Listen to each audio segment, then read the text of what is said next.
Assalamualaikum warahmatullahi wabarakatuh. Selamat datang di kelas fisika. Berjumpa kembali dengan saya Ahmad Mukhlis Ansori.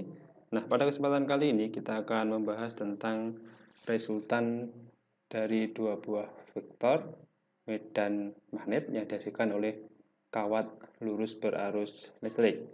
Nah, khusus pada pembahasan kita adalah mencari titik di mana resultan dari vektor medan magnet itu bernilai 0. Jadi kita akan mencari letak atau posisi, letak titik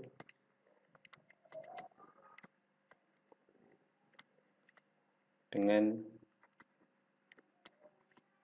medan magnet bernilai 0. Medan magnet total ini ya.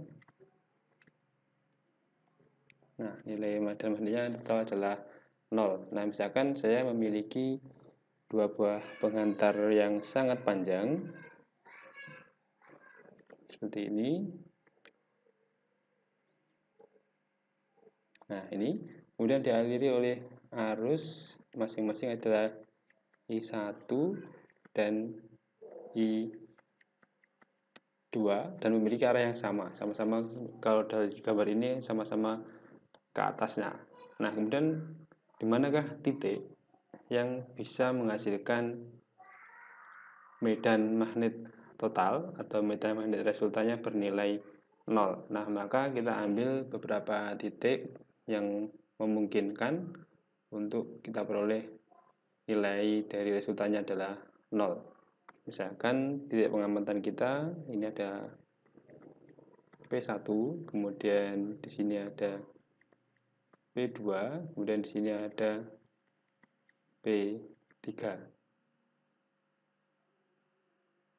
Nah, selanjutnya kita akan mengidentifikasi kemanakah arah medan magnet yang dihasilkan di masing-masing titik tersebut. Kita mulai dari P1. Nah, di titik P1 ini akibat dari kawat pertama, ini saya namakan kawat 1, kemudian ini sebagai kawat atau penghantar yang kedua, dialiri oleh arus listrik masing-masing. Nah, maka nanti medan magnet yang dihasilkan oleh kawat 1 di titik P1 ini itu adalah keluar bidang gambar.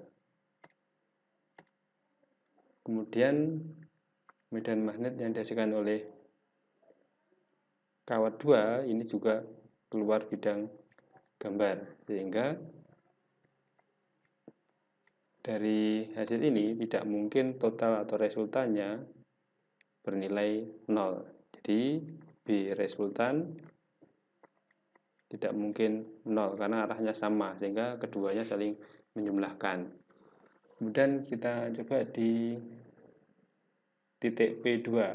Nah, medan magnet yang dihasilkan oleh kawat berarus I1 ini di sebelah kanan ini, P2 ini berarti ada di sebelah kanan kawat ini, maka medan magnet yang dihasilkan adalah masuk bidang gambar, ini adalah B1. Kemudian B2 akibat dari kawat 2, karena titik P2 ada di sebelah kiri kawat 2, maka ini menghasilkan medan magnet yang arahnya keluar bidang gambar atau menuju ke arah kita sebagai pengamat. Jadi ada B2. Nah, karena arahnya berlawanan, maka memungkinkan nilai BR memungkinkan bernilai 0. Nah, ini ada kemungkinan yang pertama di sini. Lalu bagaimana dengan di P3? Nah, di P3 kita lihat titik P3 ini berada di sebelah kanan I1, maka medan magnet yang dihasilkan adalah masuk ke dalam bidang gambar, ini adalah B1. Kemudian titik P3 juga berada di sebelah kanan I2, sehingga menghasilkan medan magnet B2 masuk ke bidang gambar. Sehingga untuk resultannya di sini B resultan tidak mungkin bernilai 0 karena arahnya sama. Jadi kedua vektor jika arahnya sama maka dia saling menjumlahkan. Nah, sehingga kalau kondisi arusnya dari dua kawat itu searah, maka yang memungkinkan nilai resultannya 0 adalah berada di antara dua kawat tersebut. Jadi kalau ini digambarkan tampak atas, sekarang kita gambarkan tampak atas.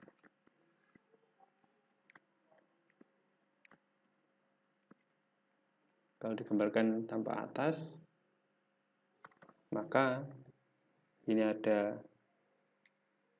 I1, kemudian sini ada I2. Nah, di titik P1, di sebelah kirinya I1 ini, maka I1 akan menghasilkan medan magnet yang arahnya sana.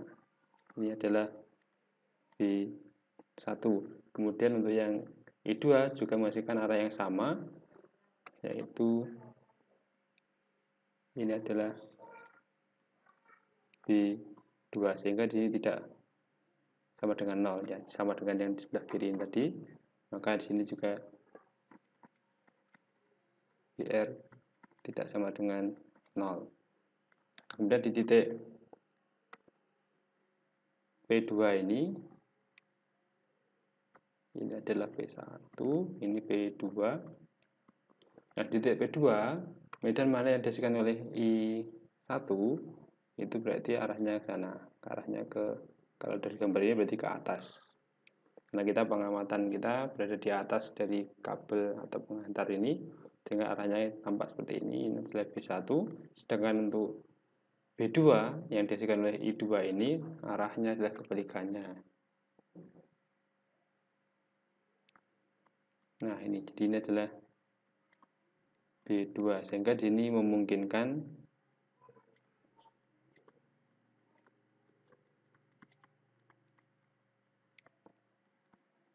BR sama dengan 0. Kemudian kalau di titik P3 tadi di sebelah kanannya I2, maka di situ B1 arahnya ke atas, ini adalah B1. Kemudian untuk B2 yang dihasilkan oleh I2 ini juga arahnya sama ke sana, karena berada di sebelah kanan penghantar, ini adalah B2. Sehingga kalau di titik P3 ini, maka B resultan tidak mungkin sama dengan 0. Nah, selanjutnya adalah ketika dua penghantar yang dialiri arus itu arahnya berlawanan. Jadi, di sini misalkan saya memiliki dua penghantar yang arah arusnya berlawanan. Nah, seperti ini. Nah, misalkan di sini adalah kawat 1, di sini adalah kawat yang kedua, di sini ada I1, di sini dilewati oleh I2. Nah, ini. Jadi ini kita mencari resultan di dua penghantar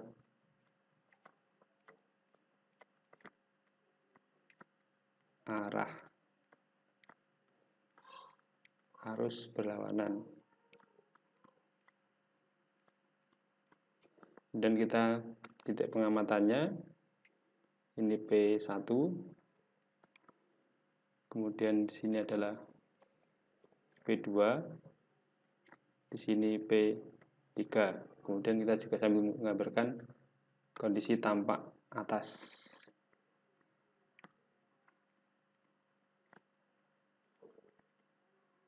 Kalau yang ini akan tampak depan, ini tampak atas.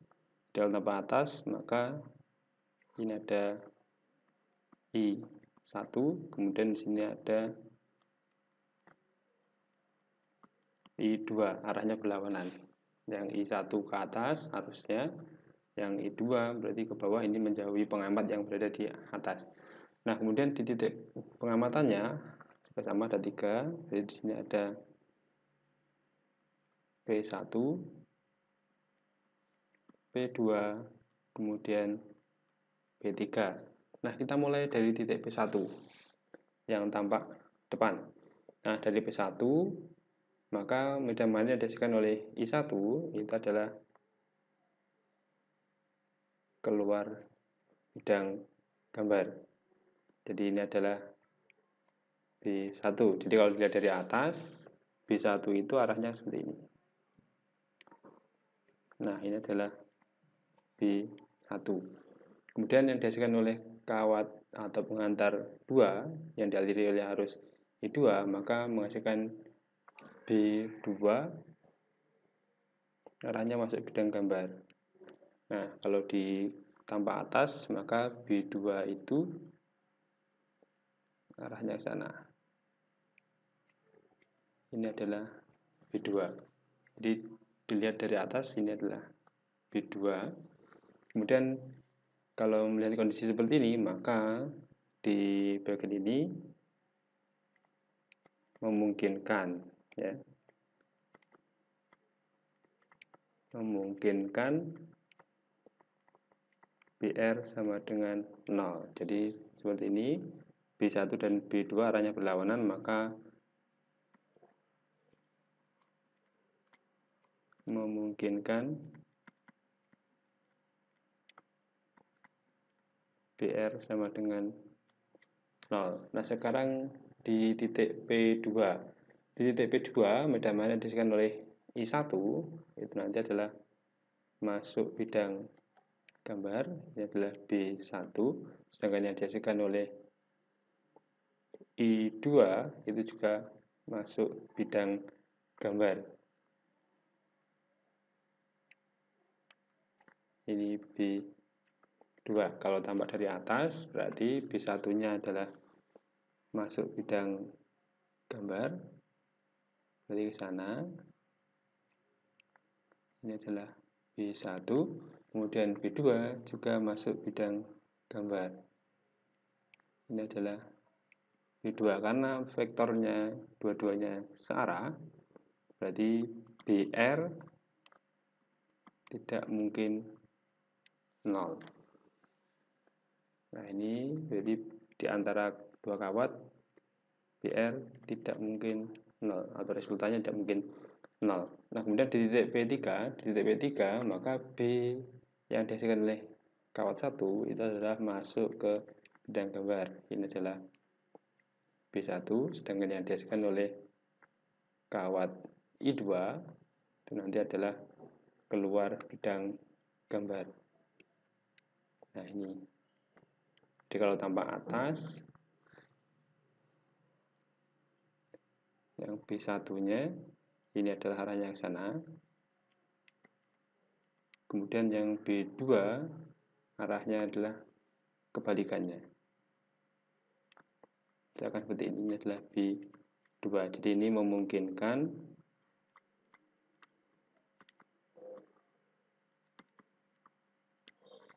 resultannya sama dengan 0. Jadi kesimpulannya, kalau kedua penghantar berlawanan arah untuk arusnya, maka yang memungkinkan nilainya resultan 0 adalah berada di luar, di sisi kanan atau di sisi paling kiri dari kedua penghantar tersebut. Oke, selanjutnya contoh soal. Nah, misalkan di sini ada penghantar dialiri arus 2 ampere. Kemudian ini ada lagi penghantar dialiri arus 4 ampere. Ini misalkan I1, ini adalah I2. Nah, kalau kondisi seperti ini, pertanyaannya, di manakah letak titik dengan medan magnet 0 jika kedua ini terpisah sejauh 8 cm. Nah, karena kawatnya ini adalah arusnya searah, maka yang memungkinkan adalah di antara kedua kawat itu, titik yang menghasilkan medan magnet resultannya 0. Jadi kita gambarkan lagi. Nah, maka ini dua penghantar dialiri oleh arus yang sama, arus yang arahnya sama, 2 ampere, kemudian di sini dialiri oleh 8 ampere. Ini adalah I1, di sini adalah I2. Nah, kita misalkan jaraknya adalah titik itu, ini adalah X. Kemudian sisanya berarti ini adalah 8 min X cm. Nah, berarti untuk BR berarti adalah B1 min B2. Jadi di titik ini B1 masuk bidang gambar, sedangkan B2 keluar bidang gambar. Dan resultannya harus sama dengan 0, maka ini 0 sama dengan B1 min B2, yang berarti B1 harus sama dengan B2. Nah, B1 berarti adalah mu0 I1 per 2 PA1 sama dengan mu0 I2 per 2 PA2. Nah, ini karena nilainya sama, kita bisa coret, sehingga kita tinggal melanjutkan mengisi I-nya. I-nya ada 2, A1 adalah X, kemudian di sini ada 4 ampere ini ya, 4 ampere.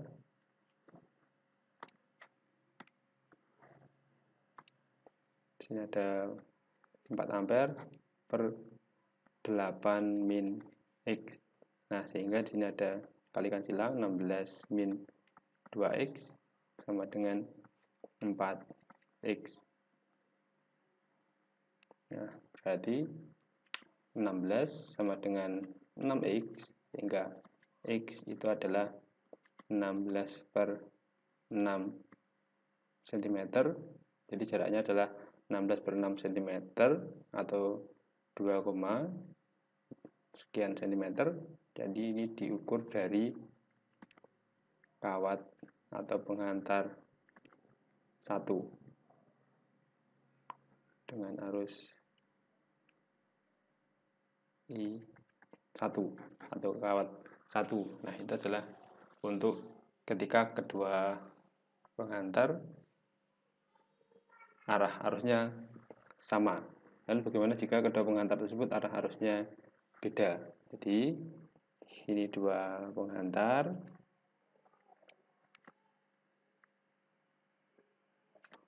arah arusnya beda.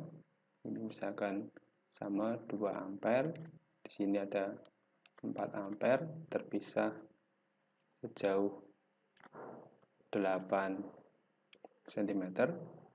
Nah, di manakah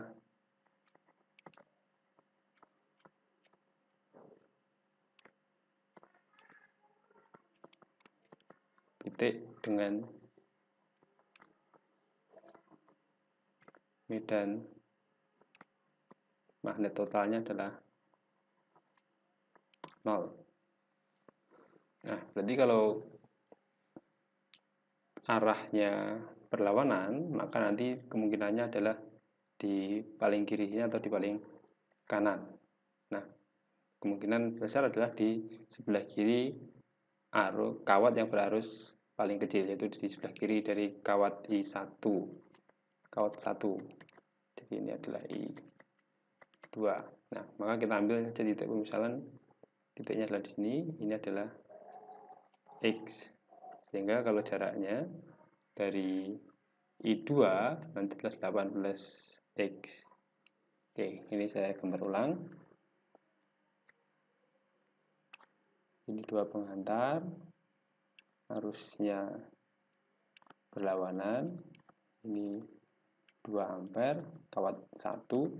Kemudian ini adalah 4 ampere untuk kawat yang kedua. Nah, di sini titiknya. misalkan ini adalah X, maka nanti dari sini ke sini ini adalah 8 plus X. Nah, medan mana yang dihasilkan oleh kawat 1 di sini adalah keluar bidang gambar B1, sedangkan oleh kawat 2 nanti adalah masuk bidang gambar atau B2. Nah, syaratnya agar total resultannya 0, maka B1 itu harus sama dengan B2. B1 berarti mu 0 I1 per 2 PA1 sama dengan mu 0 I2 per 2 PA2.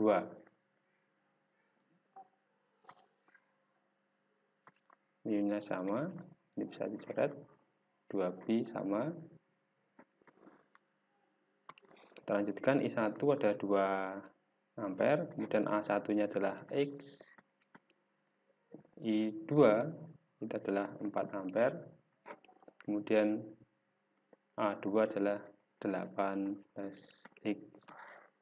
Nah, ini bisa kita sederhanakan. Jadi 2. Dan kita lanjutkan, kalikan silang. Berarti ini ada 8X. Oh, 8 plus X, bukan 8X ya. 8 plus X. 8 plus X sama dengan 2X. Nah, selanjutnya adalah ini 8, kemudian X-nya kita pindah ke ruas kanan, nanti ada 2X min X, sehingga ini 8 sama dengan X.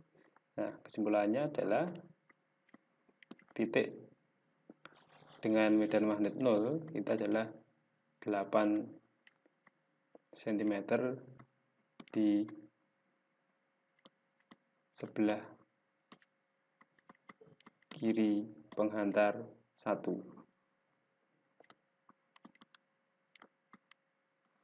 Di sebelah kiri penghantar 1 atau penghantar yang dialiri oleh arus I1.